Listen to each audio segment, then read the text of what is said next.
Alors, bonjour à toutes et à tous. Bienvenue à ce lancement du bilan de la fiscalité au Québec.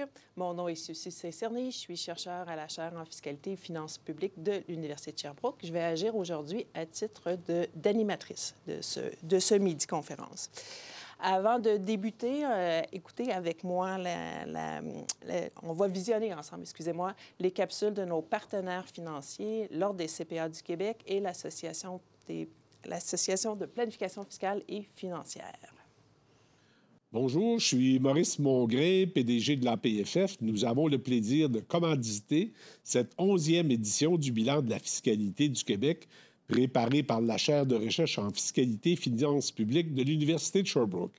Vous aurez le plaisir d'entendre M. le ministre des Finances du Québec, Éric Girard, de même que les représentants de la chaire de recherche, Luc Godbout, Suzy Saint-Cerny et finalement Toby Dubé-Gagné. Alors, je vous souhaite une excellente présentation. Merci. Bonjour à tous, bonne année 2025. Il me fait plaisir encore une fois de vous adresser ces quelques mots pour lancer le bilan 2025 de la fiscalité au Québec. Et comme à chaque année, avec l'évolution de cette fiscalité, on verra quels sont les indicateurs à suivre.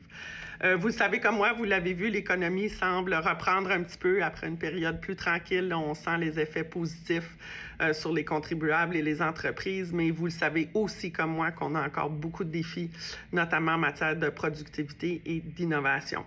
En tout cas, c'est certain qu'on n'a pas fini d'entendre parler de finances publiques alors que tout le milieu des professionnels comme nous, les gouvernements, le milieu académique cherchent des solutions. Et ces solutions-là, bien, vous savez qu'elles doivent maintenant inclure des facteurs sociaux, environnementaux qui sont indissociables d'une économie pérenne et de la politique des organisations et des États.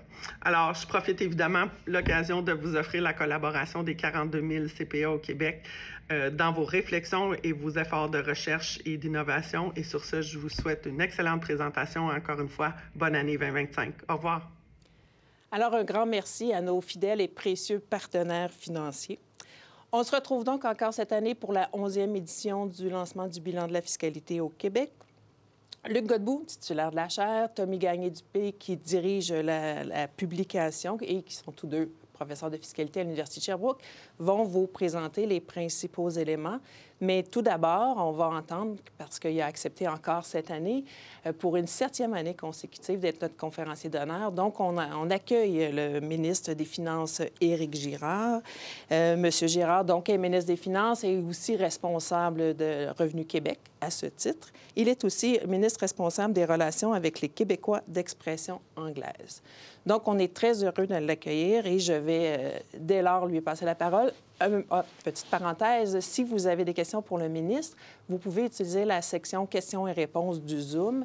Je vais me faire l'intermédiaire et donc poser vos questions au ministre. On aura une dizaine, 10 à 15 minutes pour poser des questions au ministre. Donc, allez-y gaiement tout au long de la présentation. Donc, de ce pas, je laisse la place à M. Girard. Alors, merci beaucoup pour l'invitation. C'est vraiment grandement apprécié et félicitations à la chaire pour l'ensemble de son œuvre, la qualité de son travail. Et c'est vraiment, que ce soit le document que vous allez discuter aujourd'hui, le bilan de la fiscalité, mais tout le travail qui est fait en lien avec l'examen des dépenses fiscales, un travail d'une grande rigueur qui est grandement apprécié. Alors, merci à tous ceux qui sont impliqués. Alors, d'entrée de jeu, je vais faire une présentation un peu plus courte pour permettre plus de questions. D'abord, au niveau du conjoncturel, c'est important de dire que la reprise est amorcée au Québec parce que l'inflation est sous la cible de 2 au Québec. Les taux d'intérêt sont en baisse et, somme toute, 2024 a été une meilleure année que nous avions prévu. Et par contre, notre prévision pour 2025 est relativement conservatrice à 1,5 et d'autant plus que lorsqu'on a augmenté le profil de 2024, on n'a pas augmenté les prévisions de revenus. Alors d'abord, l'économie reprend. Ensuite, on pourra voir une amélioration des revenus autonomes, mais ce n'est pas le cas encore. Pour 2025, c'est certain que dans le 1,5 % il y a aujourd'hui, c'est le premier mois de 2025, et c'est certain que la composante investissement est fragilisée par le contexte d'incertitude relié à la menace de guerre commerciale. Mais dans l'ensemble, notre prévision est relativement conservatrice. Et pour qualifier la conjoncture, je dirais que la distribution n'est pas normale. C'est-à-dire que si nous avons des bonnes nouvelles, probablement que le mieux qu'on va faire, ce serait 2 % de croissance, tandis que dans un scénario plus catastrophe où il y aurait une récession provoquée par des tarifs et des tarifs d'un ordre de grandeur tels que ceux qui ont été évoqués, donc dans le pire des scénarios, bien, peut-être qu'on est à moins 1 %. Donc, on a une distribution qui, cette année, n'est pas normale, mais la prévision, somme toute, elle tient toujours. Pour ce qui est du structurel, c'est très important de dire que d'abord, la performance du Québec est spectaculaire.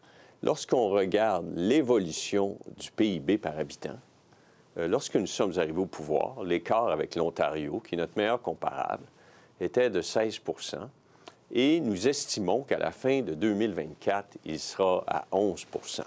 Mais je dois vous dire que l'objectif de 10 % pour 2026, il était extrêmement ambitieux.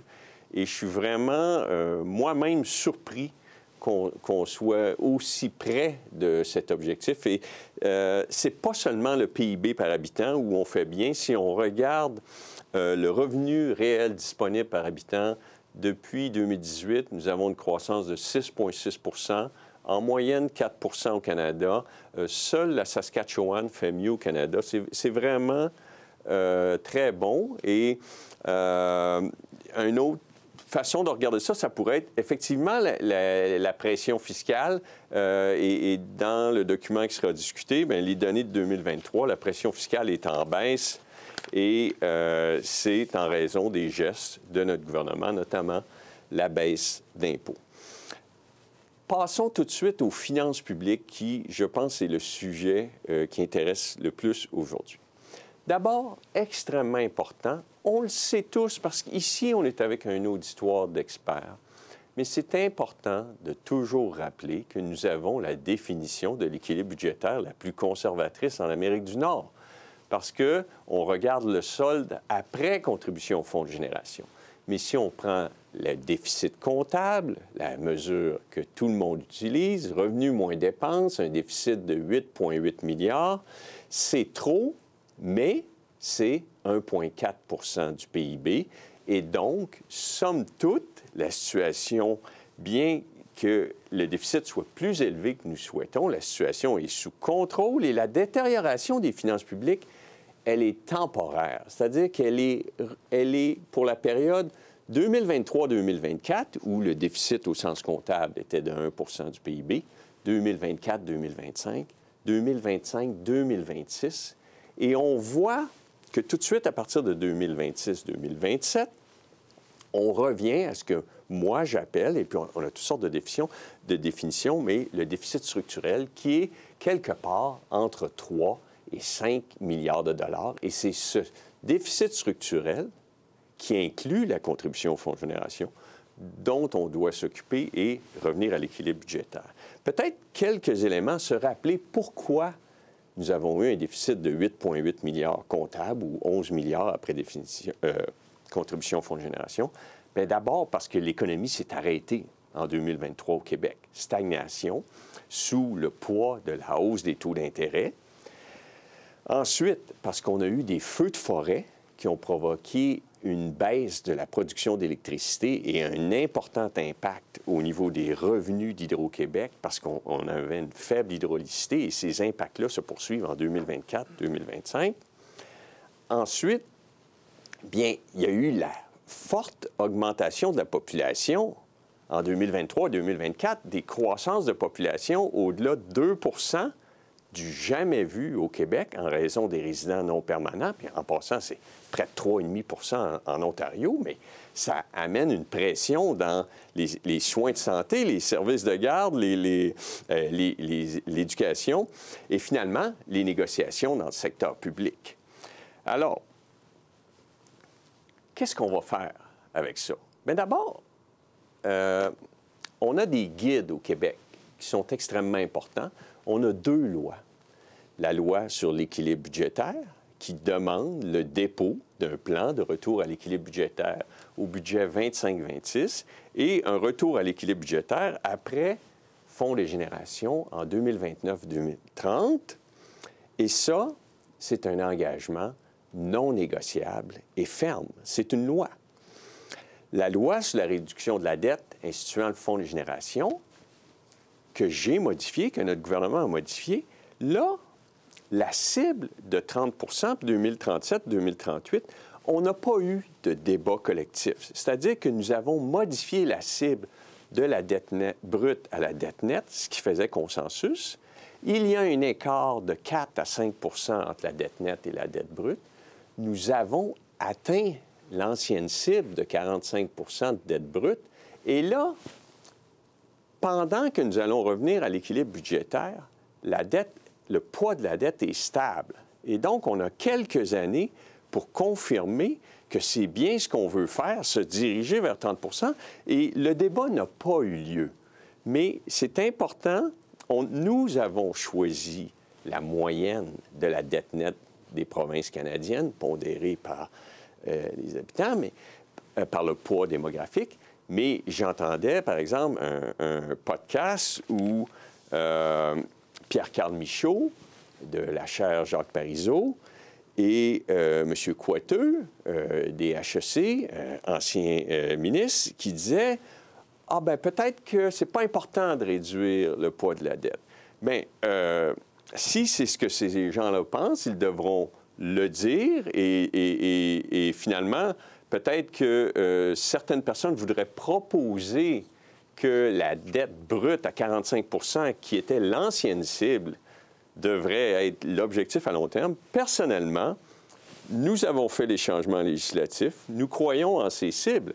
Mais ce que les chiffres montrent, et je pourrais y aller tout de suite, ce que les chiffres montrent, c'est que tant que nous ne serons pas revenus à l'équilibre budgétaire, le poids de la dette est stable.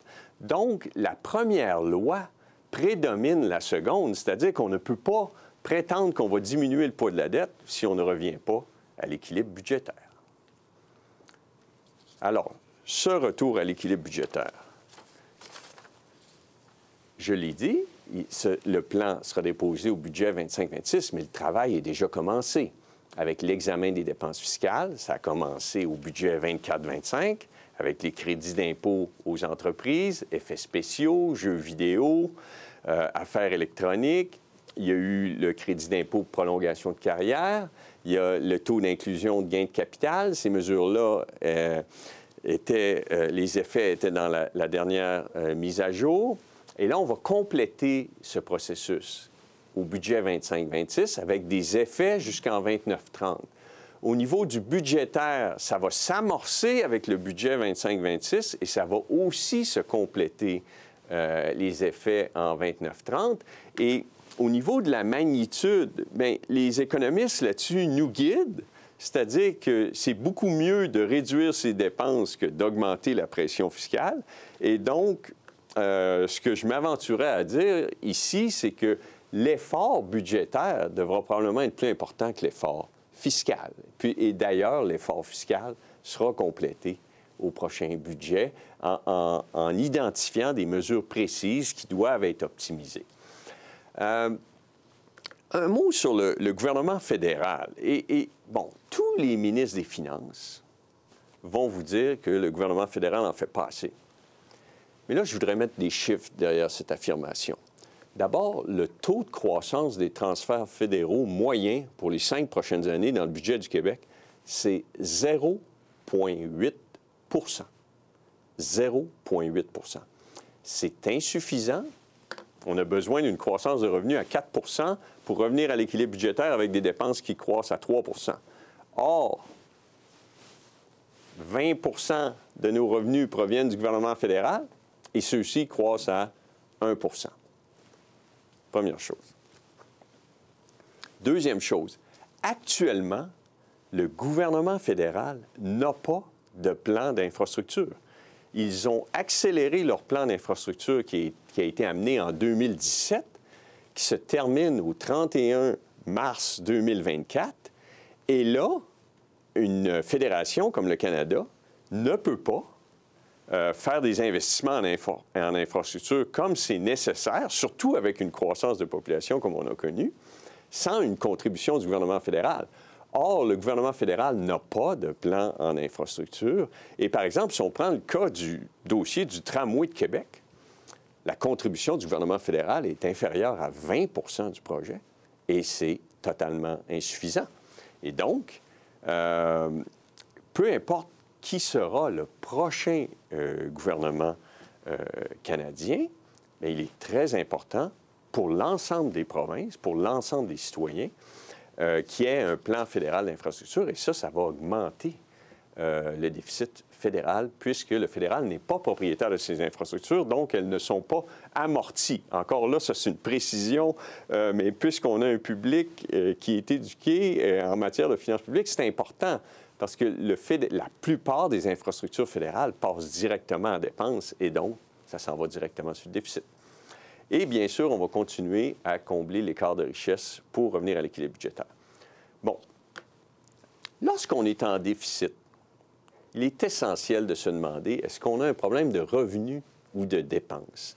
Et j'ai pu lire une copie du bilan de la fiscalité qui va être présenté. Et bien sûr, au Québec, on a un défi au niveau des dépenses, puisque nous avons la pression fiscale la plus élevée de l'OCDE. Ce qu'on voit, c'est qu'avant la pandémie, le poids des revenus du gouvernement du Québec était de 26 du PIB. Grâce à la baisse d'impôts, la protection du pouvoir d'achat des Québécois, il est présentement à 25 On a protégé le pouvoir d'achat des Québécois en baissant la pression fiscale du gouvernement du Québec.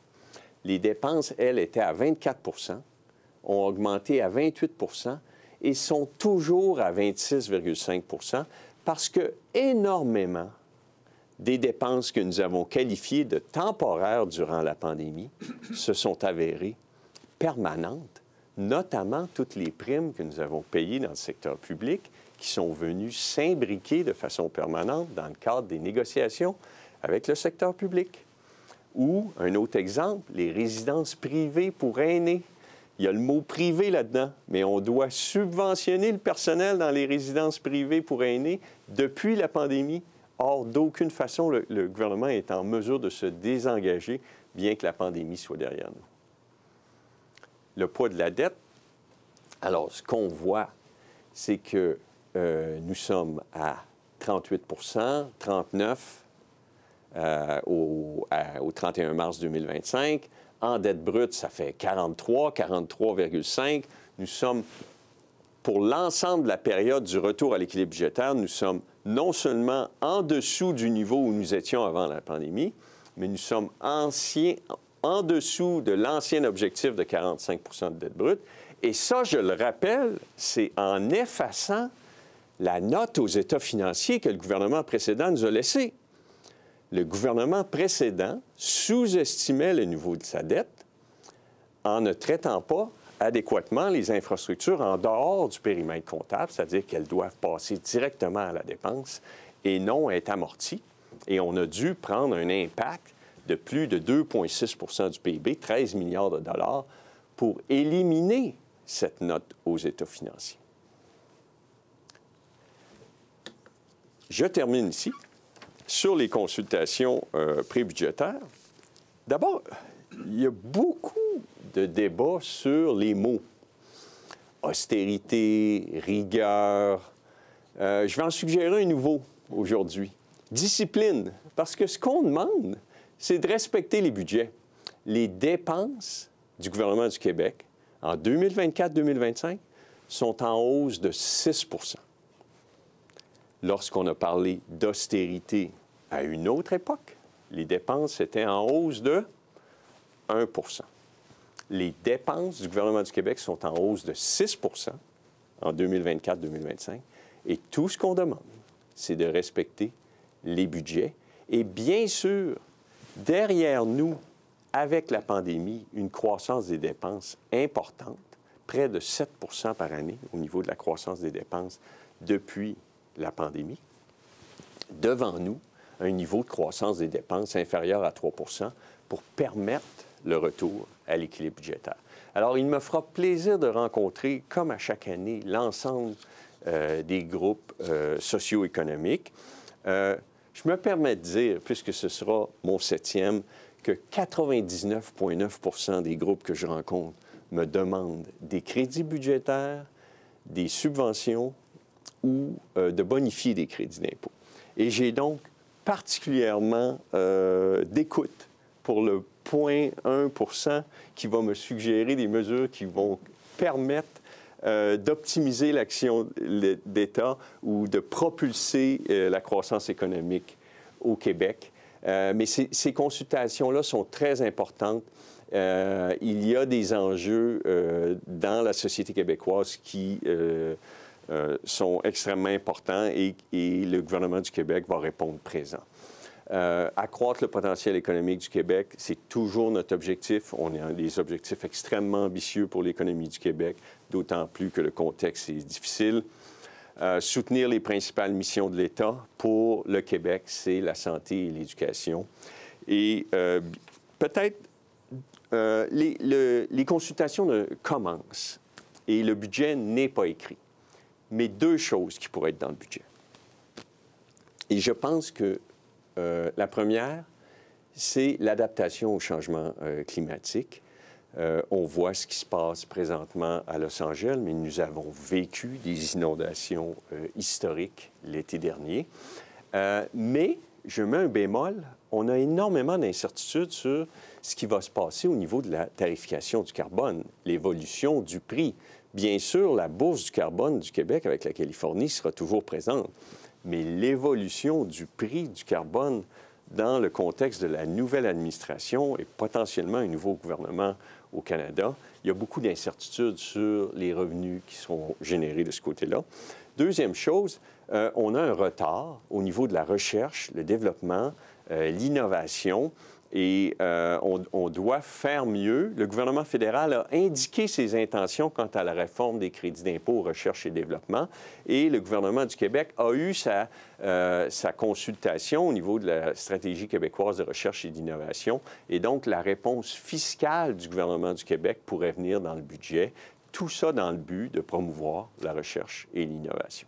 Je m'arrête ici. Merci, M. Girard, encore une fois. Donc, on va passer à une période de questions. Je comprends que les consultations budgétaires démarrent maintenant ou à peu près. Là. Donc, il y a comme chaque année un questionnaire où les gens peuvent aller sur le site pour répondre à une certaine question. C'est ça? C'est à peu près autour de l'heure dans les prochaines heures, là, quelque chose comme ça. Voilà. Parfait. Excellent. Bon. Et le sondage est non scientifique. Avant qu'on se fasse critiquer et se faire dire que le sondage est non scientifique, je le dis d'entrée de jeu. Vous pouvez répondre plus d'une fois. Bon, c'est bon. OK. Oui, c'est vrai que c'était déjà paru à une certaine émission.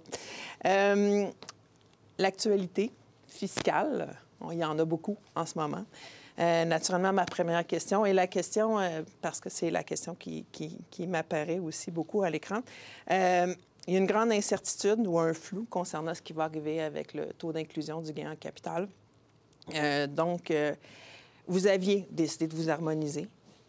On peut supposer que vous allez continuer. Peu importe ce qui arrivera, première question. Sous-question, automatiquement, ça aura des répercussions. Supposons qu'il y a un risque qu'il y ait des répercussions sur le cadre financier des provinces, donc dans celui du Québec aussi, qui va apparaître avant qu'on sache ce qui va réellement arriver, probablement. Donc, quel est votre positionnement par rapport à ça? Comment vous voyez les choses, même si vous êtes aussi dans le flou? Bien, d'abord, il y a effectivement beaucoup d'incertitudes. Une certaine part de l'incertitude a été générée par l'incompréhension de la presse des traditions du parlementarisme britannique. Et alors, il y a eu une motion de voies et moyens sur le gain de capital au fédéral, et donc la mesure est en vigueur. Et c'est ce que l'Agence de revenus du Canada a confirmé, qu'elle allait administrer le régime fiscal en cohérence avec l'intention du gouvernement. Alors, la mesure est en vigueur et elle le sera jusqu'à temps qu'un nouveau gouvernement élu exprimerait le désir qu'elle ne soit plus en vigueur. Donc, par exemple, une motion d'avis de voix et moyens. Et ceci pourrait arriver, par exemple, après une élection générale. Et généralement, la tradition, encore une fois, parce que là, on est dans les traditions du régime parlementaire britannique à la sauce canadienne, là, parce que je ne peux pas vous dire comment le Parlement australien l'interprète, mais je peux vous dire que l'Agence du revenu du Canada interprète l'avis de motion de voix et moyens comme une mesure qui est en vigueur. Et s'il y avait un changement dans le futur, bien, j'anticipe que le changement serait prospectif et non rétrospectif. Et donc, il pourrait y avoir une situation où, par exemple, si nous avions une élection fédérale en 2025, on aura, puisqu'il y a une date limite au mois d'octobre, et supposons que le premier budget de ce nouveau gouvernement était un budget en mars 26-27, bien, il est possible qu'un nouveau gouvernement dise que pour 2026, on reviendrait à l'ancien taux d'inclusion, mais je doute que rétrospectivement, pour les années 2024 et 2025, on ferait le changement. D'autant plus qu'il y avait un incitatif à faire des transactions avant la fin juin pour rester sous l'ancien taux d'inclusion. Et j'ajouterais une autre problématique, c'est qu'il n'y avait pas juste des resserrements du taux d'inclusion, il y avait aussi l'incitatif pour les entrepreneurs canadiens qui baissait le taux d'inclusion de 50 à 33 %, qui fait que ça va jusqu'à 6 millions de gains de capital pour un entrepreneur canadien sous certaines catégories pour revenir au taux d'équilibre. Bref, il y avait des assouplissements et là, tout le monde parle seulement de l'augmentation du taux d'inclusion. Alors, c'est extrêmement complexe. Alors, selon moi, si un gouvernement dûment élu exprimait l'intention de changer le taux d'inclusion de gain de capital, ce serait prospectivement. Alors, on va laisser ceux qui seront dûment élus s'exprimer, puis on prendra acte de ça. Et je tiens à dire que toutes les provinces canadiennes sont harmonisées. Seuls l'Alberta et le Québec avaient un choix discrétionnaire à faire, et les deux l'ont fait. Donc, on va attendre la suite avec grand intérêt. On n'a pas fini d'en parler. Non, pas du tout, en effet. Autre incertitude qu'on voit dans l'actualité, là, je vous ramène, je parle davantage à l'économiste, c'est naturellement les tarifs douaniers américains de 25 %. Ça aura des effets sur l'économie canadienne, l'économie québécoise. Donc, les effets, vous les anticipez comment pour le Québec? Ça va jusqu'où concernant perspectives budgétaires, ralentissement? On en est où dans... Comment vous voyez les choses? Bien, d'abord, on prend la menace très au sérieux et le Canada et le Québec sont des petites économies ouvertes. Alors, il ne faut pas juste regarder les tarifs. Le dollar canadien bouge, les taux d'intérêt bougent et il y a plusieurs facteurs qui évoluent en même temps. Par exemple, le dollar canadien, si on prend depuis le 1er janvier 2024, on a une baisse de près de 11 %. Et ça a un impact sur les prix relatifs. Ça a un impact sur la performance des actifs boursiers. Par exemple, le S&P 500, le Nasdaq, qui ont eu des années spectaculaires en dollars US. Mais les rendements sont encore plus spectaculaires en dollars canadiens. Alors, ce qui va se passer, c'est que s'il y a des tarifs, ça va avoir un impact. Et cet impact-là va diminuer nos exportations et on a toutes sortes d'estimés économétriques de cela. Mais c'est certain que, ultimement, lorsqu'on regarde l'ensemble des politiques qui sont envisagées par la nouvelle administration, il y a la possibilité de baisse d'impôts, la possibilité de déréglementation, ce qui en soi est positif pour l'économie et négatif pour les finances publiques. Il y a la possibilité de changement en immigration, puis la possibilité de tarifs, ce qui est vu moins positivement. Et là, on voit que depuis le mois de septembre, qui est à peu près le moment où celui qui a gagné a pris l'avance, bien, les taux d'intérêt sont en hausse de 100 points de base. Et donc, le marché obligataire regarde la perspective d'un déficit américain de l'ordre de 7 du PIB avec un certain scepticisme. Les majorités au Sénat et à la Chambre des représentants sont assez faibles. Bref, on se prépare. S'il y a des tarifs, oui, c'est négatif, mais il va falloir réagir aux faits et non aux tweets du futur président ou à ses énoncés ou à ses déclarations. Et c'est certain, pour donner le crédit à mon ancien collègue et ami Stéphane Marion, si on regarde la balance commerciale du Canada versus les États-Unis, bien, le déficit, c'est un déficit qui est 100 % relié au secteur de l'énergie. Si on enlève l'énergie, les États-Unis sont en surplus dans leur commerce avec le Canada. Et on sait que les États-Unis exportent de l'énergie et donc achètent de l'énergie à rabais, la raffinent, la transforment, dans certains cas, liquéfient le gaz, l'exportent. Bref, on n'a pas fini de parler de ce sujet. Oui, s'il y avait des tarifs, ce serait négatif, mais je tiens à dire qu'il y a d'autres variables qui bougent en même temps, notamment la performance des actifs boursiers, les taux d'intérêt, le dollar canadien. Et si c'est nécessaire, bien, on va aider nos entreprises à faire face à cette période de turbulence. Merci. Très complet comme réponse. Trop long. Mais c'est extrêmement complexe. C'est la beauté de la macroéconomie. Tout à fait, tout à fait. Il y a le temps à peu près pour une dernière question, mais je vais vous ramener quand même, si on revient au Québec et donc au plan de retour à l'équilibre budgétaire. Vous en avez parlé de l'importance de ce plan-là, de cette loi-là qui existe chez nous. Donc, cette loi-là exige un retour à l'équilibre budgétaire. Le plan s'en vient dans le prochain budget. La loi nécessite aussi que l'année précédant le retour, on soit à 1,5 milliard de déficit. Ce que vous avez montré, c'est qu'on est dans les perspectives, pour l'instant, à 3,2 milliards. Dans ça, il y a quand même 1,5 milliard d'écart à résorber. 3 à 5. C'est ça, tout à fait. C'est un effort. Puis on est à un déficit structurel qui est probablement autour de 3,5 aussi. Donc, il y a un effort à faire. Vous avez parlé des dépenses, qui est la partie importante. Il reste un effort. Naturellement, en fiscalité, on va parler de dépenses fiscales. Il y a un effort à faire. C'est pas facile de changer des dépenses fiscales. Donc, on est à moitié chemin là, entre le budget et la mise à jour. Donc, ça s'en vient. Il y en a d'autres. Arrivez-vous à convaincre vos collègues de la nécessité aussi de faire ces changements-là et vos...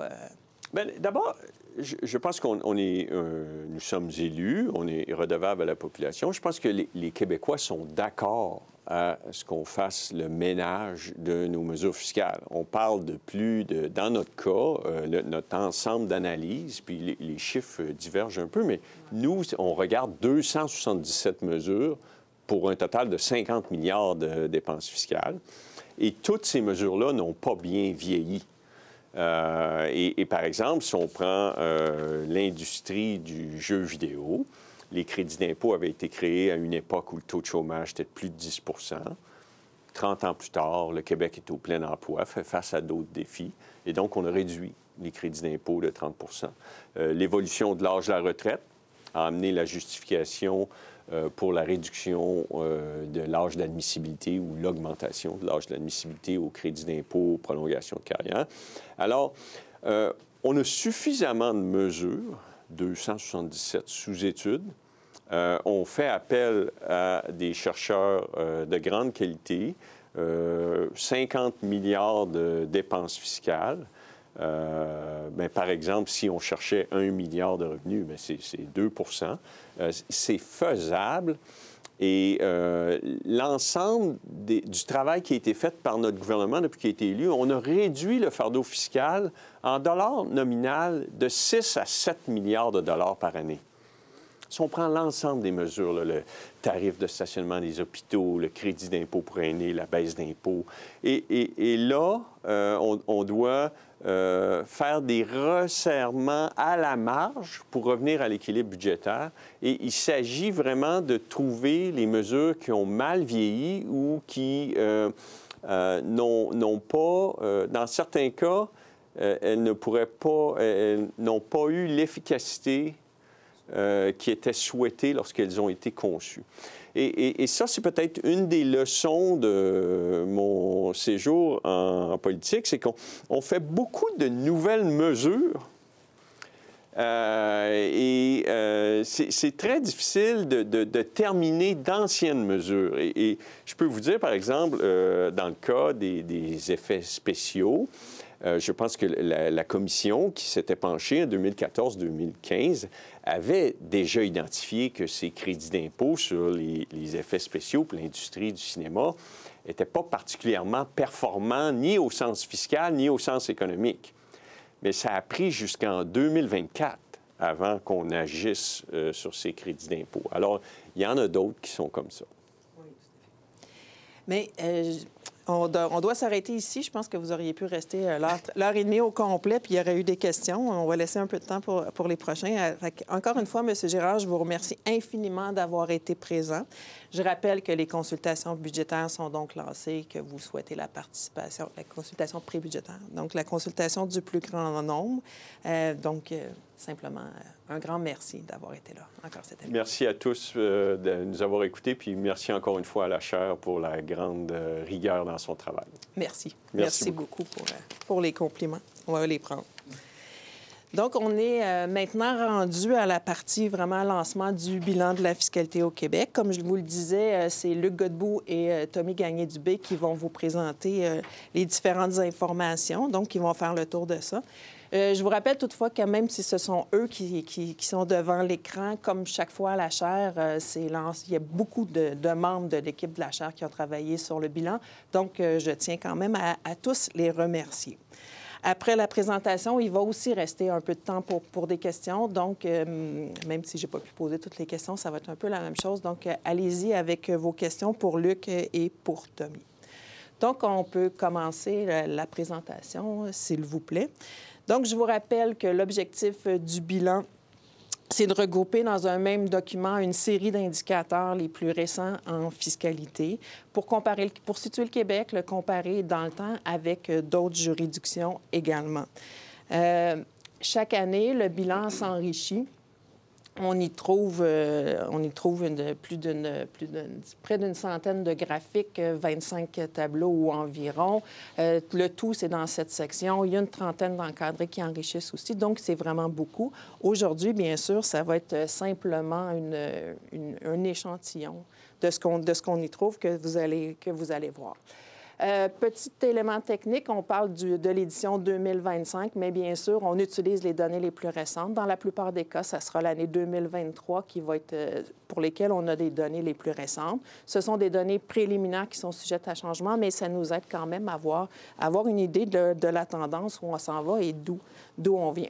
Quand on fait des comparaisons, on les fait avec 31 pays, économie avancée selon la définition du Fonds monétaire international. Donc, ce sont des économies membres de l'OCDE, l'Organisation de coopération et de développement économique. Je ne me suis pas trompée cette fois-là.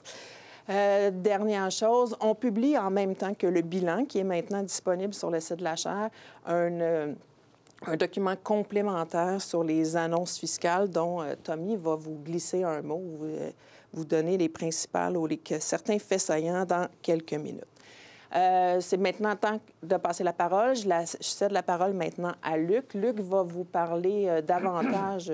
On laisse chaque année dans le bilan un espace au titulaire de la Chambre, donc un espace au début du document pour ses constats ou ses réflexions. Donc, voici, c'est avec ça qu'il commence. Parfait, merci. Donc, on va débuter avec les grandes réflexions ou quelques constats autour de la fiscalité et finances publiques du côté fédéral et du côté québécois. Alors, sans plus tarder, on peut d'abord statuer que l'économie a performé mieux qu'anticipé. Donc, quand on regarde ce qui était prévu pour l'année 2024, tant au budget fédéral qu'au budget du Québec, on s'aperçoit que la croissance économique a été plus forte, pratiquement le double, par rapport aux prévisions du budget lorsqu'on regarde ce qui est apparu dans la mise à jour économique. Donc, tout ça aurait dû se transformer vers peut-être une amélioration de certains indicateurs de finances publiques. On va regarder si c'est le cas un peu plus loin. Puisqu'on parle du fédéral, peut-être pour commencer, on ne peut pas passer sous silence là, le congé de TPS. Je suis peut-être en train de scooper mon collègue Tommy sur les annonces fiscales 2024, mais néanmoins, c'est une mauvaise idée. C'est une des pires politiques fiscales, sinon la pire politique fiscale des dernières décennies. C'est mal conçu pour atteindre l'objectif de lutter contre la hausse du coût de la vie parce que ça donne plus d'économies de taxes au mieux nantis qu'au moins nantis. C'est inéquitable entre les provinces parce qu'il y a des provinces qui ont reçu un congé de 5 de TPS, comme c'est le cas au Québec, mais dans 4 autres provinces. Et alors qu'il y a d'autres provinces qui ont eu des économies de 15 parce que leur taxe de vente est harmonisée à la TPS, donc la TVH. Donc, inéquitable pour cette raison-là. Je n'ai jamais vu une politique fiscale canadienne qui donnait des économies selon les provinces qui différaient. La sélection de produits détaxés est manifestement contestable en détaxant les boissons gazeuses et les chips, alors que dans certaines autres juridictions, on met en place des taxes sur les boissons sucrées ou des taxes sur la malbouffe. Ça a un coût, comme c'est temporaire, un coût significatif pour les commerçants du changement initial et du retour à la normale. Et enfin, bien que là, le Parlement soit prorogé, donc la mesure va cesser de s'appliquer au 15 février, mais regardez bien lors de la prochaine campagne électorale, il va y avoir une pression pour détaxer de nouveaux produits. On peut pratiquement le prédire. Pas le souhaiter, mais le prédire. Du côté du fédéral, toujours, si on a un autre constat à faire, c'est les ancrages qui avaient été annoncés à peu près une année plus tôt ont véritablement manqué de résistance. Donc, la ministre des Finances avait parlé de 3 ancrages, un déficit pour l'année 23-24 de moins de 40 milliards de dollars. Alors, encore au mois d'avril dernier, lors de son budget, bien que l'année soit déjà 23-24 était terminée, elle disait « je vais respecter cette cible-là », on a fini à 62 milliards. Elle disait qu'elle voulait continuer de baisser le ratio de déficit par rapport au PIB pour 24-25. Elle n'y sera pas arrivée nonobstant le fait que son déficit a été fortement majoré en 23-24. Et le dernier ancrage, lui, résiste un peu mieux. C'est un ratio dette-PIB qui est en diminution dans le temps. Donc, il poursuit une trajectoire descendante. Du côté du fédéral, puisque le premier ministre Justin Trudeau a démissionné, c'est le temps un peu de faire les bilans à travers l'analyse de l'année en cours. Mais on peut voir que depuis l'arrivée au pouvoir du gouvernement libéral à Ottawa, il y a un interventionnisme accru. Donc, les dépenses, qui représentaient en début de période, grosso modo, 14 du PIB, les dépenses fédérales, rendues en fin de période, sont pratiquement à 18 Oui, les revenus ont augmenté également, les revenus fédéraux ont augmenté également en importance, mais moitié moins, si bien qu'on comprend mieux pourquoi on est parti d'un équilibre budgétaire avec un déficit au-delà de 2 du PIB pour l'année 23-24. Donc, tout ça découle d'un interventionnisme accru avec des recettes insuffisantes pour financer cet interventionnisme accru-là. Si bien qu'on se retrouve, le ministre a parlé tout à l'heure de déficit structurel, on revient ici avec un déficit structurel du côté fédéral, donc parti un peu presque à l'équilibre, et on voit qu'année après année, sous le gouvernement Trudeau, le déficit structurel a pris de l'importance pour atteindre 2,2 en 23-24. Et si on recule dans le temps pour voir à quel moment on a eu un déficit structurel aussi important, bien, il faut retourner, non pas sous l'ère Harper, il faut retourner sous l'ère Chrétien-Martin. Et c'est en 1995-96 qu'on a eu un déficit structurel plus important qu'on a actuellement. Et on se rappelle tous les efforts que le ministre Martin avait déployés pour diminuer ce déficit structurel-là. Ça termine un peu mes constats que je voulais faire du côté fédéral. Si on va du côté du Québec, ça aussi, c'est intéressant de prendre un peu un pas de recul. Donc, on se rappelle, les dernières élections, 2022, le ministre des Finances au Québec produit un rapport préélectoral et il indique dans son rapport préélectoral, pour l'année en cours, 24-25, un déficit attendu de 1,4 du PIB. En milliards, pardon, 1,4 en milliards. Et là, il y a une campagne électorale. La loi sur l'équilibre budgétaire est suspendue et donc tous les partis politiques promettent davantage d'interventions. Et si bien que dans le cadre financier de la CAQ, qui a formé par la suite le gouvernement, on dit non, en 2024-25, ce n'est pas 1,4 milliard de déficit comme dans le rapport électoral, ça va être 5,5 milliards de déficit pour l'année 24-25. Et au final, lors du dernier budget et les chiffres qui ont été validés pour la mise à jour économique, on se retrouve avec 11 milliards. Donc, entre le cadre financier au moment des élections et la situation économique, la situation budgétaire actuelle, le déficit a été doublé pour l'année 24-25. On va chercher à comprendre comment on est passé de 5,5 milliards de déficit à 11. Et un premier élément, c'est de dire, OK, on va regarder item par item. Ce n'est pas du côté des revenus autonomes, parce que les revenus autonomes, en 24-25, dans la mise à jour, sont plus élevés que dans le cadre financier de la CAQ à l'époque, au moment des élections. Ce n'est pas du côté des transferts fédéraux. Ils sont 1,1 milliard plus élevés que dans le cadre financier. Ce n'est pas du côté du service de la dette. Le service de la dette est 400 millions plus faible que dans le cadre financier. Ce n'est pas du côté de la provision pour risque, elle est moindre. Et ce n'est pas du côté du fonds de génération parce qu'on verse 500 millions de moins qu'on pensait verser dans le cadre financier. Donc, tout ça aurait dû nous amener, ces embellis-là auraient dû nous amener à un déficit moindre. Mais il y a un poste que je n'avais pas mentionné, c'est les dépenses de portefeuille. Et les dépenses de portefeuille, ils sont pour l'année 24-25, 9 milliards de plus élevés que dans le cadre financier présenté au moment des élections. Qu'est-ce qui explique le 9 milliards de plus? On a entendu beaucoup parler des ententes salariales. Le ministre en a parlé pas plus tard qu'il y a quelques minutes. Les ententes salariales, donc, qui ont coûté plus cher que ce qui avait été budgété initialement. Mais on parle peut-être du tiers du 9 milliards. Donc, il reste quand même le 2 tiers qui ne s'explique pas par les ententes salariales. Donc, il y a une volonté de dépenser plus qui n'était pas inscrit dans le cadre financier ou qui est allé au-delà de ce qui était inscrit dans le cadre financier. Ça, c'est quand même un facteur important. Un autre constat du côté du Québec, c'est le plan de retour à l'équilibre budgétaire qui est attendu. Donc, ce plan-là, le ministre en a déjà parlé. Depuis 1996, il y a une loi qui oblige à présenter un équilibre budgétaire en tout temps. Et si on a un déficit, de présenter un plan de retour à l'équilibre. Le ministre l'a présenté, son plan de retour à l'équilibre, en mars 2023, avec un retour à l'équilibre en 27-28, 2027-2028. Mais en décembre 2023, dans le cadre d'une modernisation de la loi, dans le cadre pour lequel il y a eu des consultations en commission parlementaire et qui avait fait l'objet de consultations pré-budgétaires dans au moins 2-3 années précédentes. Donc, on est arrivé à présenter une nouvelle loi et le ministre a interprété le dépôt d'une nouvelle loi par le droit de représenter un nouveau plan de retour à l'équilibre budgétaire dans le prochain budget, si bien qu'on se ramène, comme on l'a dit, en 2029-30, avant d'avoir un budget équilibré. C'est jamais facile de rééquilibrer le budget, mais on peut déjà voir que ça va, en 2029-30, ça va faire 10 ans que le Québec est déficitaire. Le plan aurait dû être déposé, il l'avait été, il a été reporté, mais maintenant, il n'y a pas de raison, donc, d'y déroger. Je poursuis. Le ministre a parlé, a fait mention de, pour retrouver l'équilibre budgétaire, il devait s'appuyer sur une révision des mesures fiscales. Le ministre a parlé de 275 mesures. Nous, on en a un peu plus, mais on s'entend là, que ce n'est pas là-dessus que le débat doit se faire. Nous, on a décortiqué ces mesures-là à la chaire pour dire, sur le nombre, il y en a à peu près une cinquantaine qu'il n'y a pas de révision possible parce qu'elles ont été abolies récemment, sont en voie d'être abolies ou il y a une révision qui a été faite dans les 12 derniers mois. Il en reste à peu près 140 qu'on ne doit pas toucher parce qu'on pense que ça amène une certaine cohérence dans le régime d'imposition. Ça maintient la compétitivité, les objectifs apparaissent atteints a priori. Donc, mais néanmoins, ça nous laisse à peu près 100-125 mesures qui devraient avoir l'objet d'une révision possible.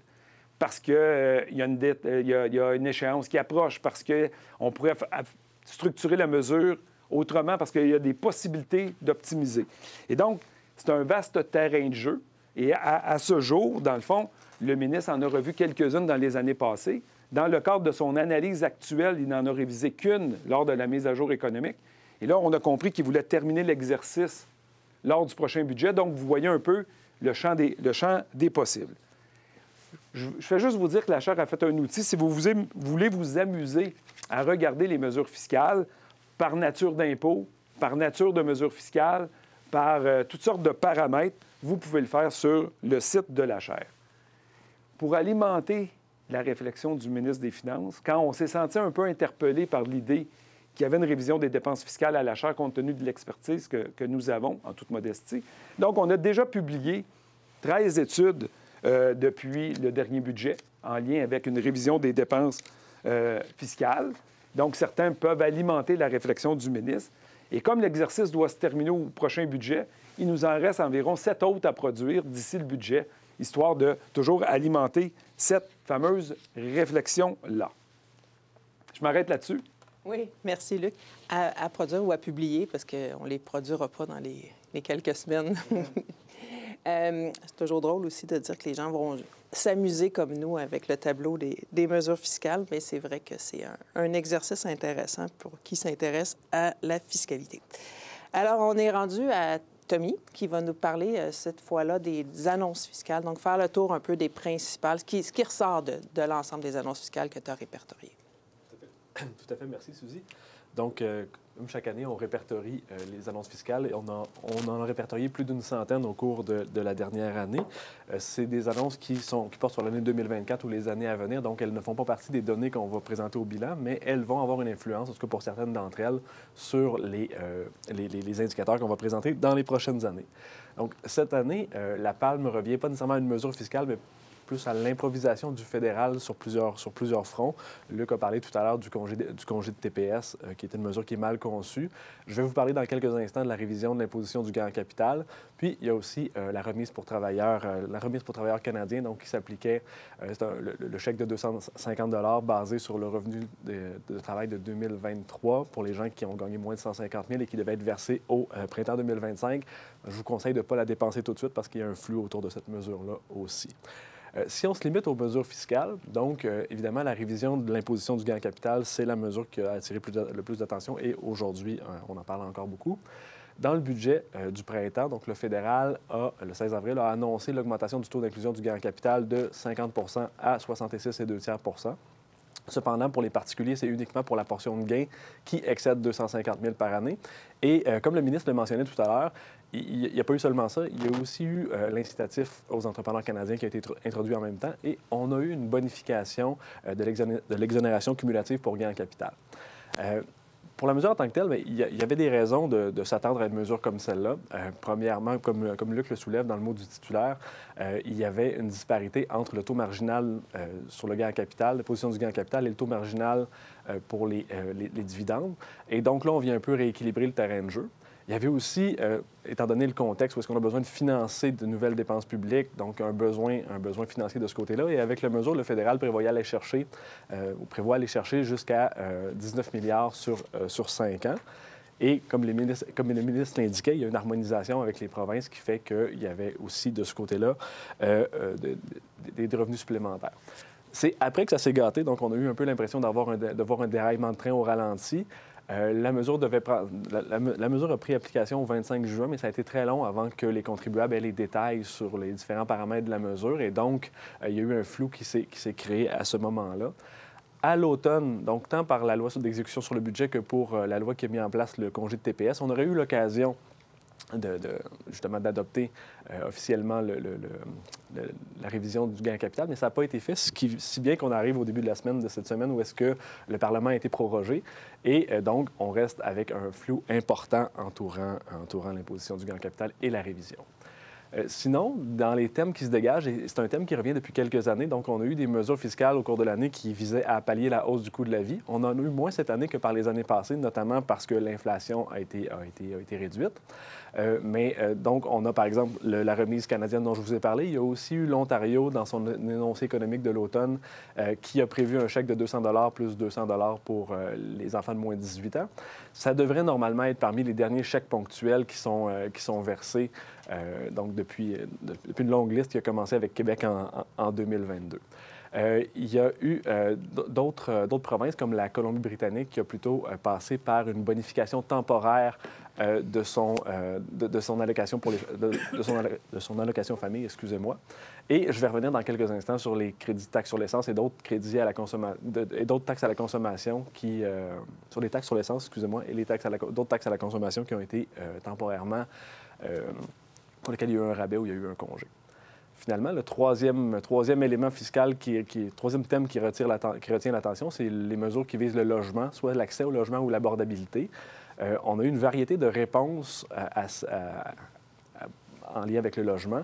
Donc, on a la Colombie-Britannique qui régulièrement est une pionnière, étant donné justement les enjeux liés au logement. La province a introduit une taxe sur la revente précipitée de logement. C'est un premier élément. Et ont aussi mis en place certaines exonérations aux droits de mutation qui sont provinciaux, notamment, qui sont plus élevés que ce qu'on connaît au Québec. Au Manitoba, par exemple, on a plutôt mis en place un crédit d'impôt pour inciter à construire des logements, qui est beaucoup inspiré de ce qui se fait aux États-Unis et qui contient une composante pour qu'on maintienne ces logements abordables pendant une période d'une dizaine d'années. En Ontario, la solution a été plutôt de procéder à une réforme d'annoncer une réforme du régime fiscal municipal pour que les municipalités puissent taxer les logements vacants sous-utilisés, comme le Québec l'avait fait en décembre 2023. Le fédéral, de son côté, a élargi les retraits au RAP et a introduit des mesures d'amortissement accéléré. Ce ne sont pas tous les éléments fiscaux qui ont contribué, qui ont été vers un plus d'abordabilité ou d'accessibilité. Il y a eu quand même des débats sur les frais de développement ou redevances de développement qui sont en hausse dans les grandes villes canadiennes et donc qui peuvent être un frein de ce côté-là. Autre élément, une tendance qui se dégage des annonces fiscales récentes, c'est le caractère temporaire de certaines mesures. C'est pas nouveau, mais depuis la reprise post-COVID, c'est plus présent dans le paysage canadien. Et c'est pas... Ce n'est pas nécessairement une bonne idée d'y aller avec la fiscalité temporaire pour différentes raisons, notamment parce que les effets ne sont pas toujours certains. Deuxièmement aussi, c'est qu'on crée des attentes, et ça, Luc en a parlé tout à l'heure. Donc, on peut créer des enjeux de prévisibilité et de stabilité du système fiscal, tant du côté du gouvernement que du côté des contribuables. Donc, parmi ces mesures temporaires, il y a le congé de TPS sur lequel je ne reviendrai pas parce que Luc l'a traité abondamment. Mais, chose certaine, la prorogation du Parlement devrait éviter que cette mesure-là soit reconduite. Parce que ces mesures temporaires-là, un des enjeux, c'est qu'il y a aussi des pressions pour qu'elles soient perpétuées dans le temps. C'est un peu le cas des congés puis des rabais de taxes sur l'essence. Il y a 4 provinces au Canada qui ont introduit soit des congés ou des rabais de taxes sur l'essence, notamment Terre-Neuve en 2022 a introduit un rabais qu'elle a prolongé et qui devait encore se terminer cette année au 31 mars 2024, qui a été prolongé en 2025. En Ontario, on a aussi eu 2 prolongements en cours d'année, si bien que maintenant, le rabais de taxe sur l'essence se termine en juin 2025. Et au Manitoba, on avait un congé complet qui devait être pour la période de janvier à juin 2024, qui a été prolongé à 2 reprises jusqu'au 31 décembre. Et finalement, on a annoncé qu'au 1er janvier 2025, la taxe était réintroduite. Mais pour montrer la difficulté, on a dû attacher à ça un rabais permanent. Donc, on a réduit de 10 la taxe sur l'essence par rapport à son taux temporaire, déjà qu'elle n'était pas indexée, donc elle perd de la valeur dans le temps. Il y a l'Alberta qui est revenu à son taux de taxe normal sur l'essence en cours d'année et qui s'est un peu sorti de ce défi politique-là avec ce que vous voyez à l'écran, qui est un barème d'ajustement de la taxe sur l'essence. Donc, par contre, il faut savoir que c'est très particulier à l'Alberta parce qu'elle est une province productrice de pétrole, excusez-moi. Donc, lorsque le baril de pétrole est à 90 $ et plus, ça génère des royautés, ça génère aussi une croissance économique en Alberta. Et donc, on réduit la taxe sur l'essence à 0, il y a un congé de taxe complet. À l'inverse, lorsque le prix du baril de pétrole est à moins de 80 $, là, c'est le taux normal de la taxe qui s'applique. Et ça vient, dans ce cas-ci, un peu stabiliser le prix à la pompe. Seul élément, par contre, si on discute de la taxe sur l'essence comme mesure d'éco-fiscalité, bien ici, on passe un petit peu à côté de l'objectif. Et finalement, rapidement, donc en Saskatchewan, il y a une baisse d'impôt pour les PME qui a été introduite en 2020. Donc, on a fait passer le taux d'impôt des PME de 2 à 0 avec comme objectif de le ramener graduellement à 2 en 2023. Donc, ça devait se terminer en 2024. Maintenant, ça a été repoussé en juin 2025. Où est-ce qu'on va retrouver le taux normal s'il n'y a pas d'autres modifications d'ici là? Merci, Tommy.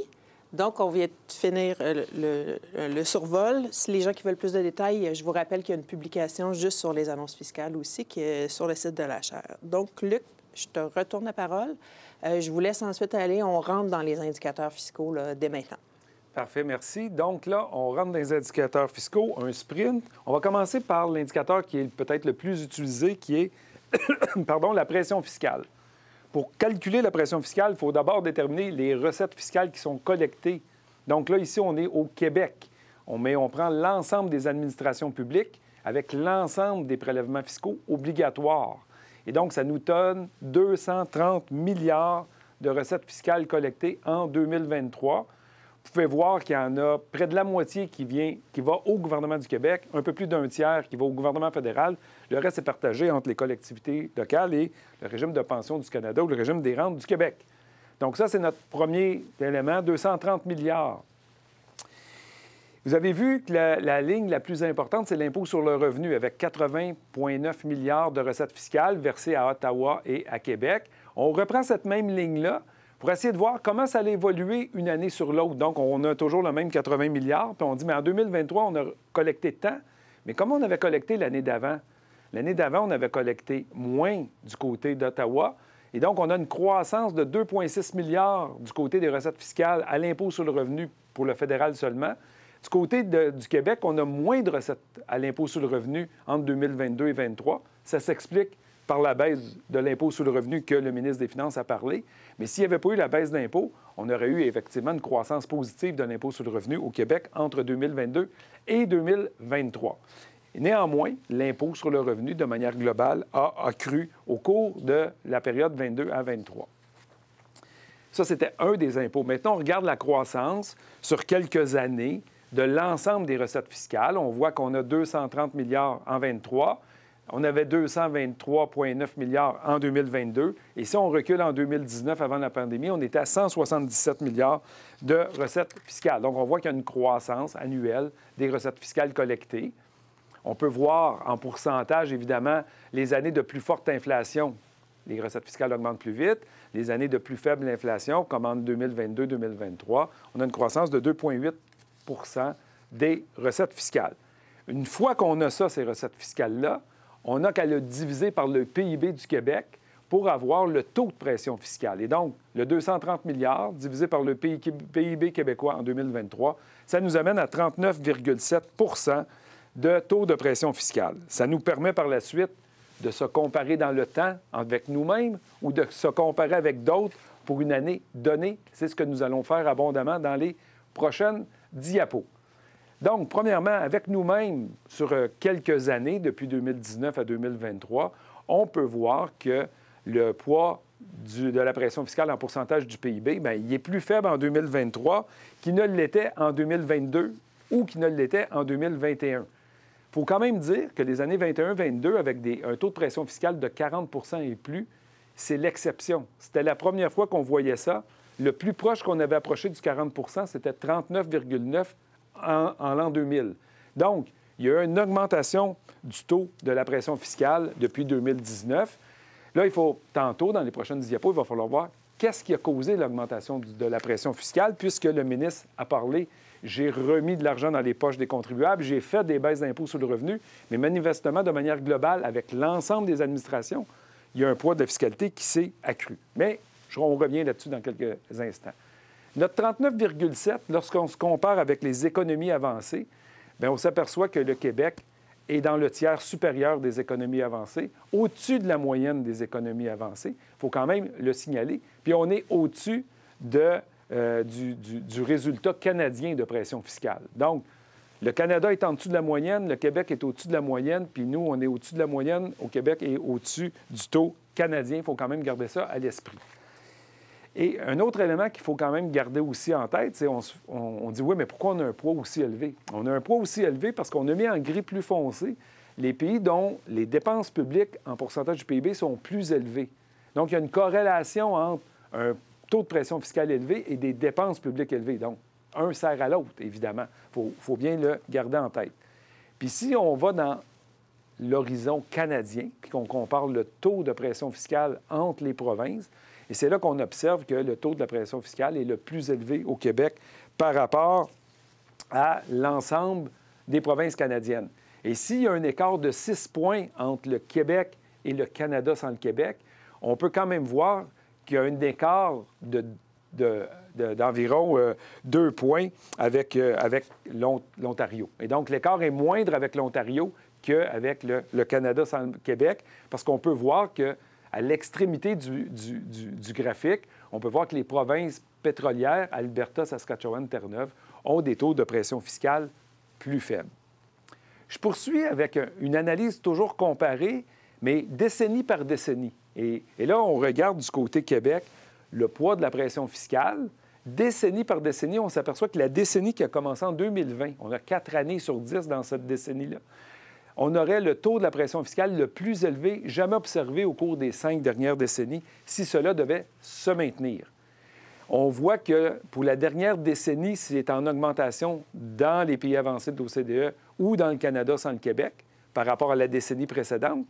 Mais dans chacun des cas, c'est toujours au Québec, pour chacune des décennies, que le poids de la fiscalité globale est plus élevé. Donc ça, il faut le garder un peu en tête dans nos réflexions. Un autre élément ici, on voulait se comparer dans le temps. Bien, sur une longue période, le poids de la pression fiscale au Québec, au début des années 80, était plus proche du poids de la pression fiscale aux États-Unis. Puis au fil des années où on a évolué, bien, en fin de période, on a une fiscalité, un poids de la fiscalité dans l'économie qui est plus proche de la Suède. Donc, on a vraiment fait un changement de cap en matière de poids de la fiscalité sur un horizon là, de 40-50 ans environ. On voulait voir l'évolution du taux de pression fiscale. Je vous disais, dans le fond, le ministre a dit qu'il y avait eu des baisses. Nous, on disait ici que le poids avait augmenté ces dernières années. On a reparti avec l'année 2014 qui a coïncidé avec l'arrivée des libéraux à Ottawa au pouvoir. Puis on a dit, dans l'ensemble des provinces canadiennes, le poids de la fiscalité a augmenté. Mais le Québec est la deuxième province avec l'augmentation la plus faible, 2,2 points de pourcentage de PIB en termes d'augmentation du taux de pression fiscale, alors que la moyenne du Canada sans le Québec serait à 3,7 et l'Ontario est à 3,9. Puis là, on a essayé de décortiquer, mais qui est responsable de la hausse du 2,2?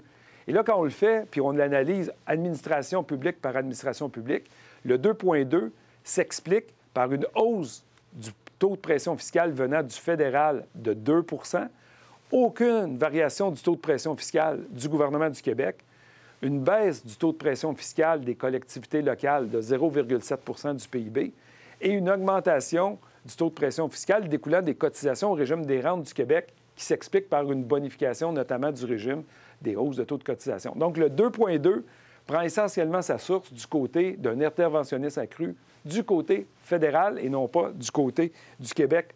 Je pense que c'est ce qu'on peut en conclure de cette diapo-là. Tantôt, on avait dit, par rapport à la Suède, les États-Unis, sur une période plus proche depuis 2014, on s'aperçoit que l'écart avec l'Ontario de taux de pression fiscale a quand même été diminué. Il était 4,5 points de pourcentage au début et à la fin de période, on est rendu à 2,2, ce qui veut dire, comme on vient de le mentionner aux diapos précédentes, le Québec l'ensemble de la pression fiscale a augmenté au Québec, mais a augmenté davantage en Ontario.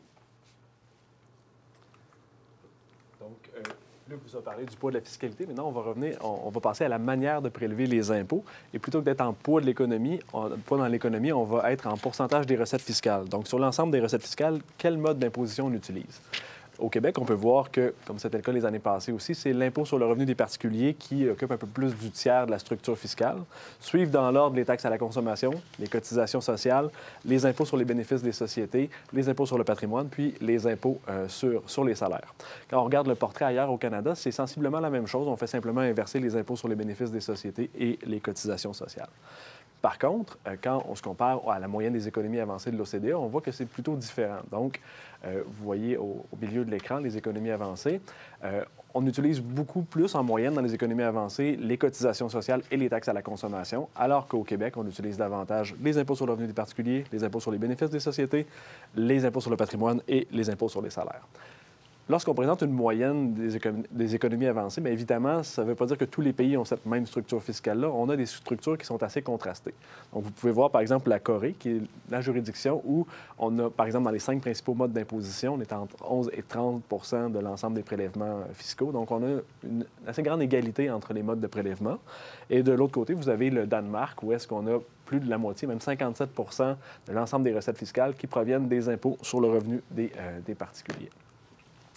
Si on s'intéresse justement à quel est le principal mode d'imposition dans les différentes juridictions, mais le Québec fait partie avec 10 économies avancées, dont le Danemark dont on vient de parler, mais aussi tous les pays anglophones, donc les États-Unis, l'Australie, le Royaume-Uni, le Canada. Donc des pays où est-ce que c'est l'impôt sur le revenu des particuliers qui est le principal mode de prélèvement. Par contre, il y a aussi 12 pays, dont principalement des pays européens, dont la France, dont le principal mode sont les cotisations sociales. 8 pays, dont la Suède et aussi des pays d'Europe de l'Est davantage, l'Estonie, la Lituanie, la Lettonie, qui ont l'impôt sur la consommation comme principal mode d'imposition. Et finalement, on a la Norvège qui, en raison de bénéfices exceptionnels des sociétés depuis la fin de la pandémie, a l'impôt sur les bénéfices des sociétés comme principal mode, mais ça ne devrait pas durer dans le temps normalement. Maintenant, ici, ce graphique-là est un petit peu plus compliqué, mais ce que vous voyez, c'est dans l'ordre, donc le mode d'imposition qui est le plus utilisé, peu importe de quel mode il s'agit, et il représente quelle proportion de la structure fiscale. Et ensuite, la même chose pour le deuxième, le troisième, et ainsi de suite. Bien, ce qu'on peut voir, c'est que pour le premier mode, avec le Québec, au Québec, c'est l'impôt sur le revenu des particuliers, mais son utilisation est assez similaire au mode d'imposition le plus utilisé dans les économies avancées, donc à 35,2 versus 36,2.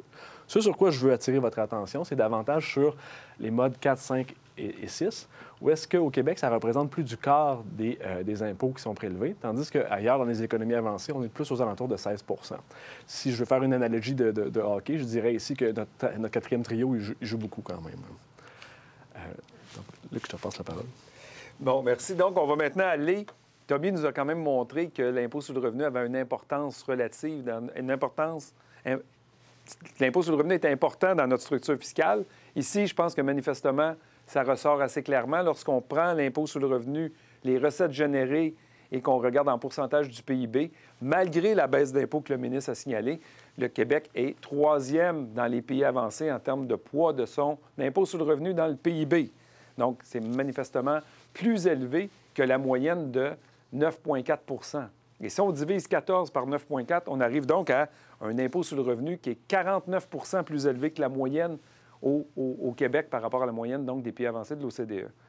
Si on va dans un horizon plus canadien, bien, notre 14 est le deuxième plus élevé. Donc, Nouvelle-Écosse est plus élevé qu'au Québec en termes de l'importance de l'impôt sur le revenu dans la taille de son économie.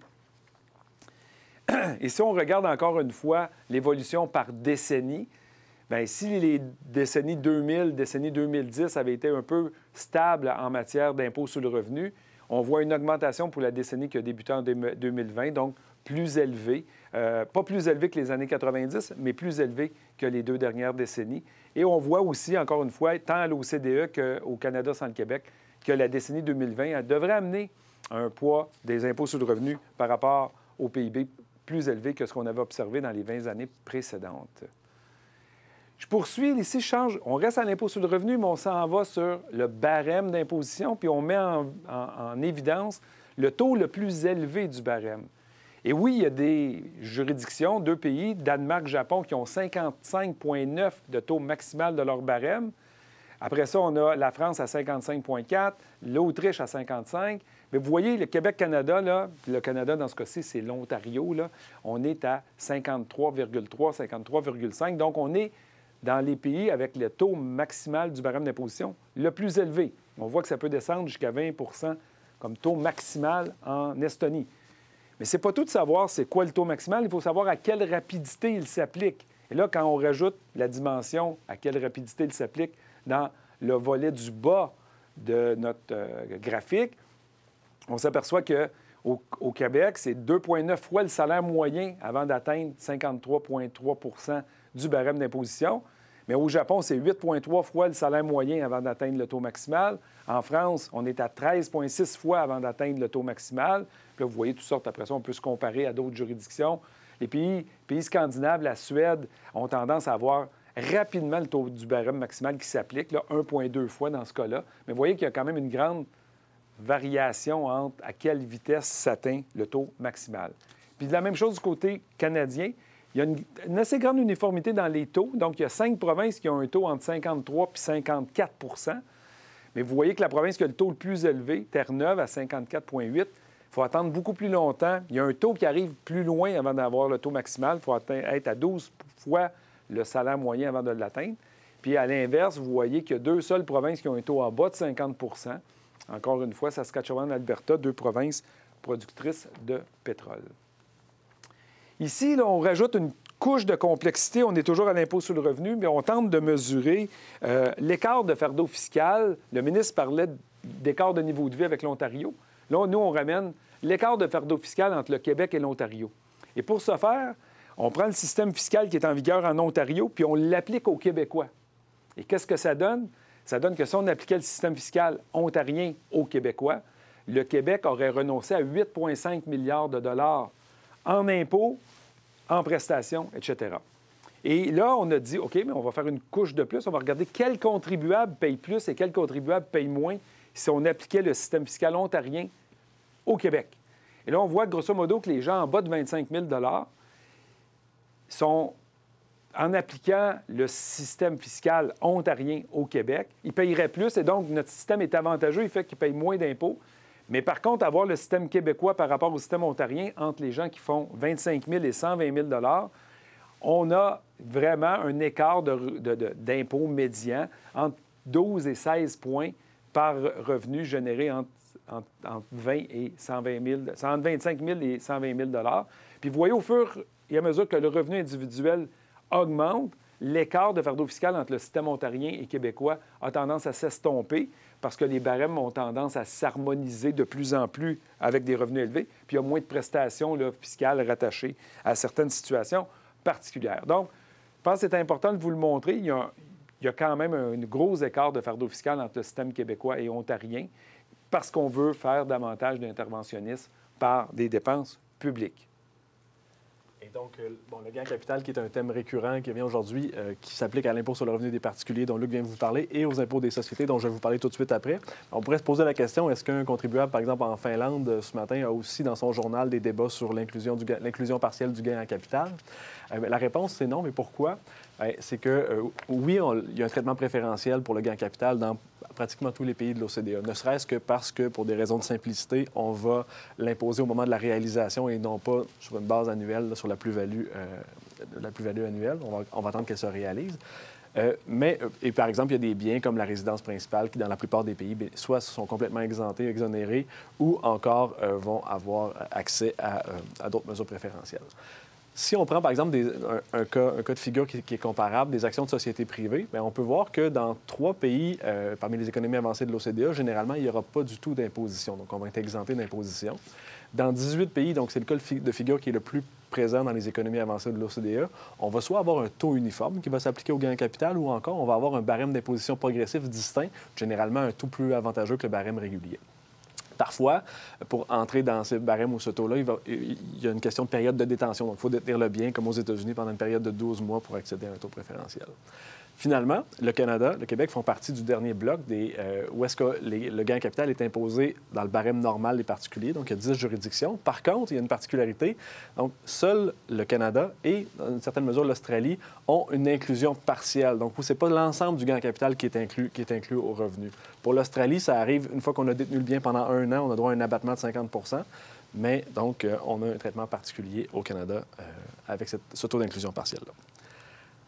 Je vais maintenant passer aux impôts qui sont payés par les sociétés. Le premier bloc qu'on voit, ce sont les impôts sur les bénéfices des sociétés. Ce que vous pouvez voir à l'écran, c'est que le Québec se classe au 6e rang parmi les économies avancées de l'OCDE.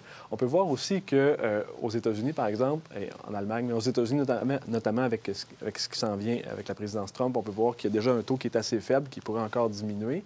Donc, on est parmi les pays les plus élevés. Dans le G7, il n'y a pas d'uniformité, puis ni dans les pays scandinaves. On voit qu'il y a des pays qui sont à la fois au-dessus et en dessous de la moyenne des économies avancées de l'OCDE. Ce sur quoi j'aimerais attirer un peu plus d'attention, c'est ici, vous voyez, les sociétés paient plusieurs impôts. Ce que vous voyez à l'écran, on a des impôts sur les bénéfices des sociétés qu'on avait à la diapo précédente, mais auxquels on a ajouté les taxes sur le capital, qui n'existent à peu près plus au Canada, en tout cas plus au fédéral, ni au Québec, mais dans certaines provinces, il reste des résidus, et les impôts sur les salaires, donc les FSS au Québec, par exemple. Mais on voit que 6 des 7 juridictions où les impôts combinés des sociétés sont le plus élevés, mais on vient combiner 2 modes. Donc, on a soit le mode des impôts, les impôts sur les bénéfices et les impôts sur les salaires dans la majorité des cas.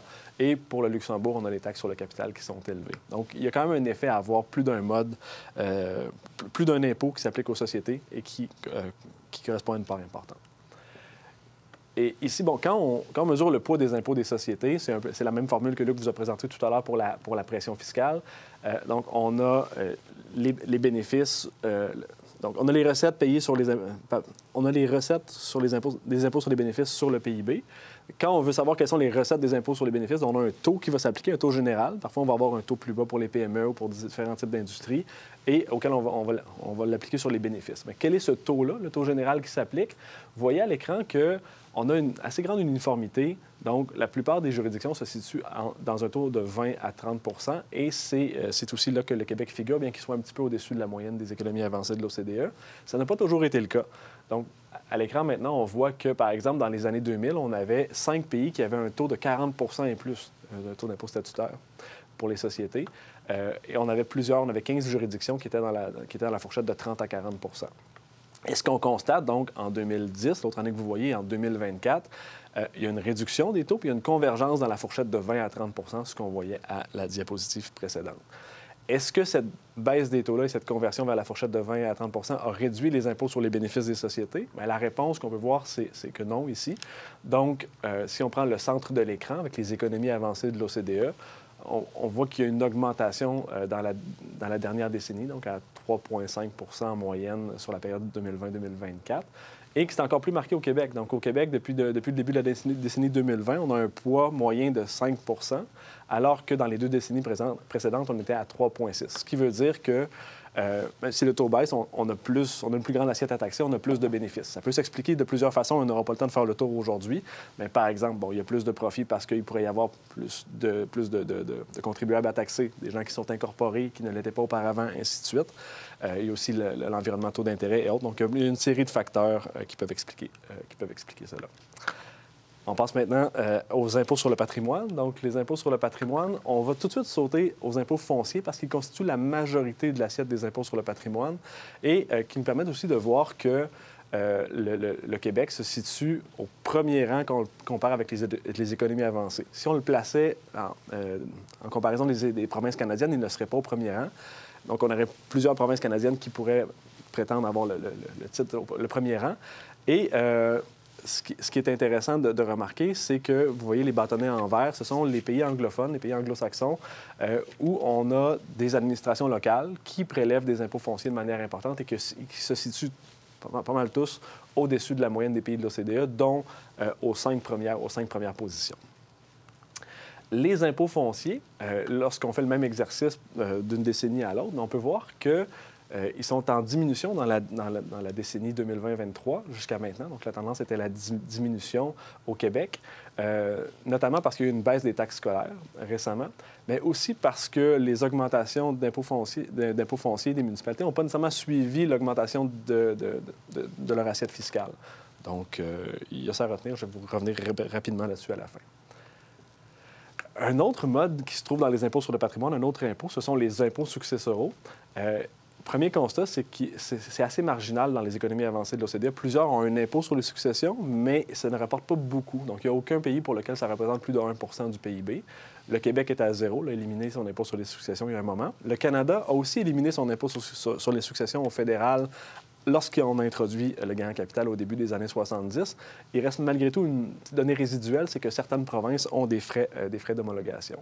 Pourquoi je vous en parle notamment, c'est parce que, encore une fois, on revient au gain en capital. Le gain en capital n'est pas un impôt sur les successions ni un impôt sur le patrimoine, mais ils ont toujours été fortement interreliés dans l'histoire fiscale canadienne et québécoise parce qu'ils visent les mêmes biens. D'un côté, on vise la plus-value réalisée sur le bien, puis de l'autre, c'est la valeur du bien. C'est intéressant aussi parce que le Canada est le seul pays de l'OCDE. Il y a une petite exception pour le Danemark pour certains biens, mais le Canada est le seul pays de l'OCDE où les plus-values latentes, donc le gain capital, est taxé au décès. Il y a une disposition réputée. Alors que dans d'autres juridictions, on a plutôt deux cas de figure qui sont plus fréquents. Soit on va permettre des transferts libres d'impôts avec report d'imposition aux héritiers. Donc, on peut le faire au Canada au conjoint ou à la fiducie exclusive du conjoint, mais dans d'autres juridictions, il y a beaucoup plus grande variété de transferts qui sont possibles. Ou dans d'autres cas, on va même avoir une exonération de l'impôt au décès et le coût du bien va être augmenté. Donc là, on vient éliminer complètement l'imposition de la plus-value. Et le décès, c'est un important générateur de gains en capital au Canada. Donc, ça constitue une grande proportion des gains qui ont été réalisés. Mes collègues Luc et Antoine Jolin-Grégoire, qui ont réalisé une étude récemment qui portait, notamment sur les années 2017 à 2021 que vous voyez à l'écran. Pour chacune de ces années-là, les contribuables décédés représentaient moins de 1 des déclarants de gains en capital. Néanmoins, sur l'ensemble de la valeur du gain en capital réalisé dans ces années-là, les contribuables décédés ont réalisé entre 9 et 15 des gains. Donc, l'imposition du gain en capital agit en quelque sorte comme un impôt au décès au Canada. Et si on va encore plus loin, puis on revient à la mesure fédérale qui a été proposée d'augmentation du taux d'inclusion, si elle avait été en place ces années-là, comme les gains qui sont générés au décès sont importants, les recettes additionnelles advenant la mise en place d'une telle réforme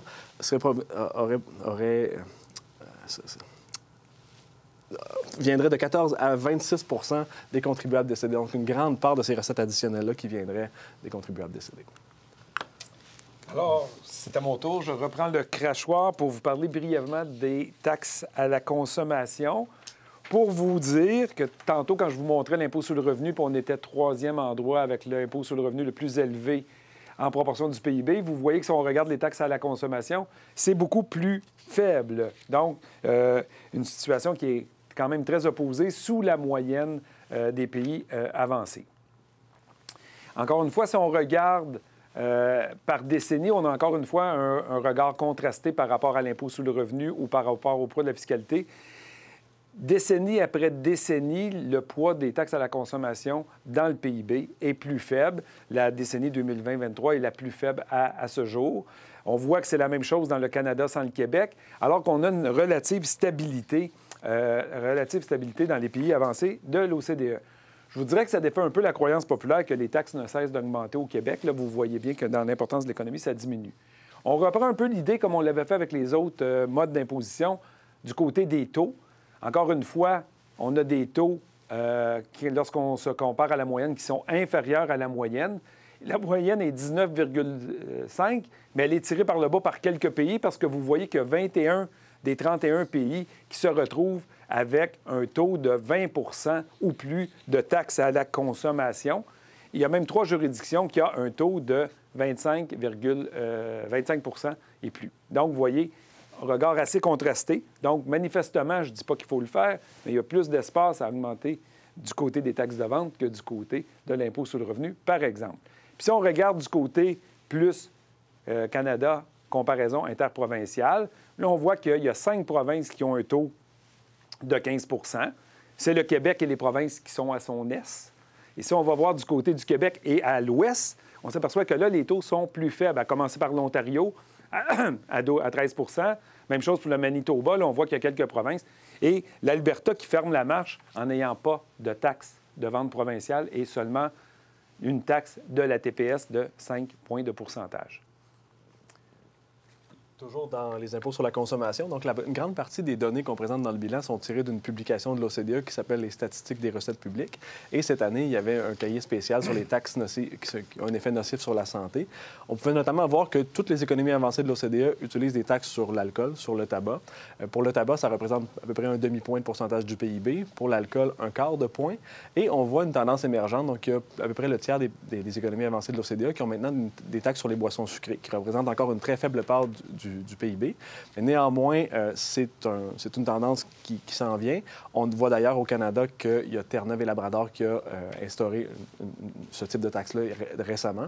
Donc, peut-être que ça fera son chemin au Québec aussi dans les prochaines années. Finalement, pour faire un peu un retour sur l'ensemble de ce qu'on vous a présenté dans les différents modes d'imposition, donc je ne reviendrai pas en détail, mais sur la décennie 2010-2019 par rapport à ce qu'on connaît de la décennie 2020 jusqu'à maintenant, on peut voir qu'on a une augmentation de la pression fiscale, comme Luc l'a mentionné, qui était surtout causée par le fédéral.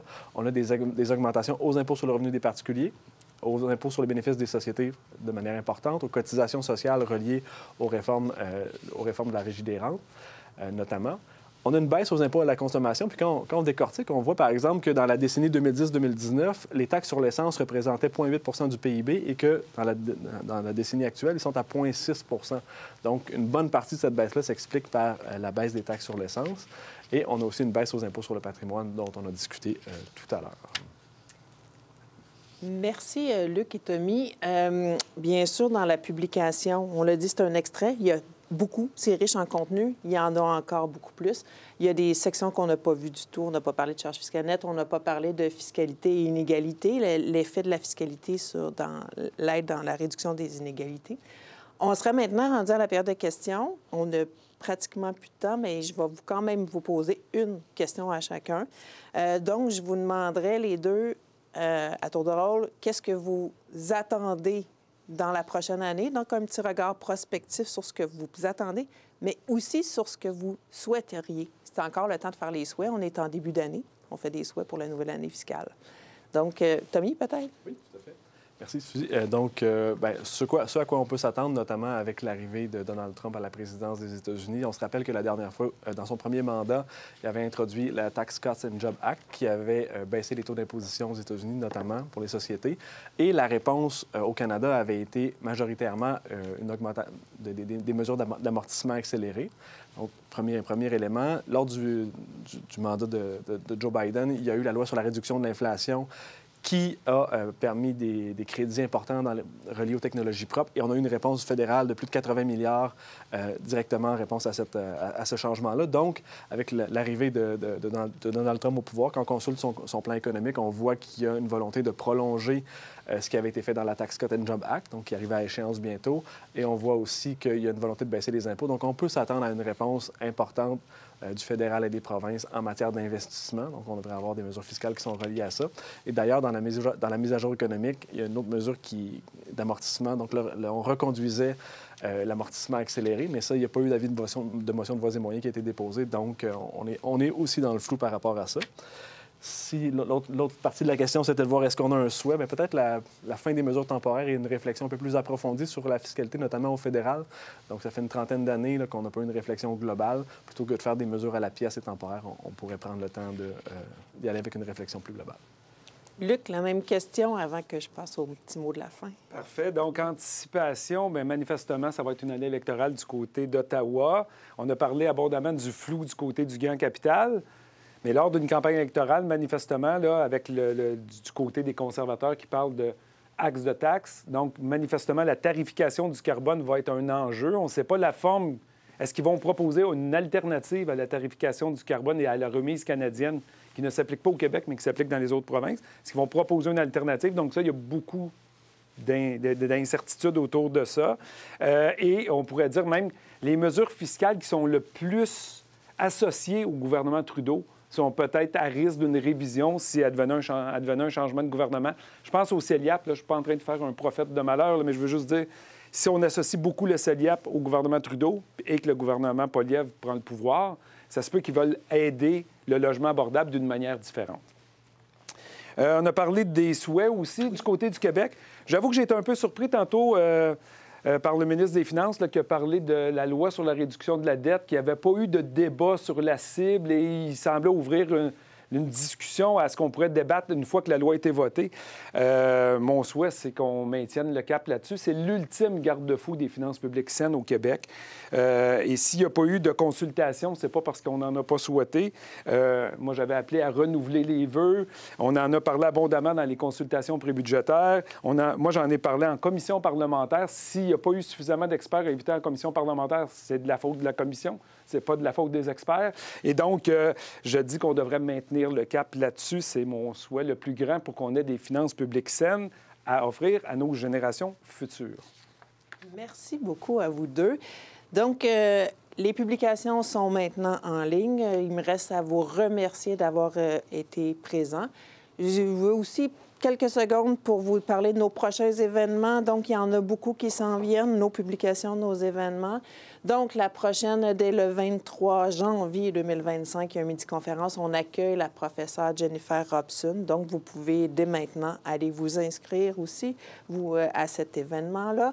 Celui qui suivra sera donc celui du 28 janvier, un midi-conférence, la suite des analyses de dépenses fiscales. Luc vous en a glissé un mot tantôt. Donc, voir ce qu'on propose au gouvernement comme changement. On est maintenant rendu au 26 février. Intéressant, on parle encore là de fiscalité, mais ça va être les 10 ans là, 10 ans, 2 commissions naissaient et remettaient des rapports. Donc, la commission Godbout et la commission Robillard. Donc, en collaboration avec le Cyrano et le Centre de la productivité et de la prospérité, il y a un événement commun en présentiel qui est organisé. C'est déjà possible aussi d'aller s'inscrire.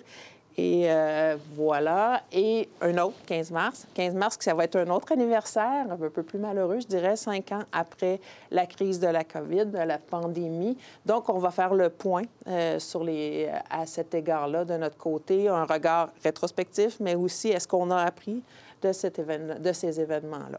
Donc, voilà, il me reste à remercier de nouveau nos partenaires financiers, l'Association de planification fiscale et financière et l'Ordre des CPA du Québec. Donc, merci encore une fois, Luc et Tommy, et merci à vous d'avoir été là. Bonne fin de journée.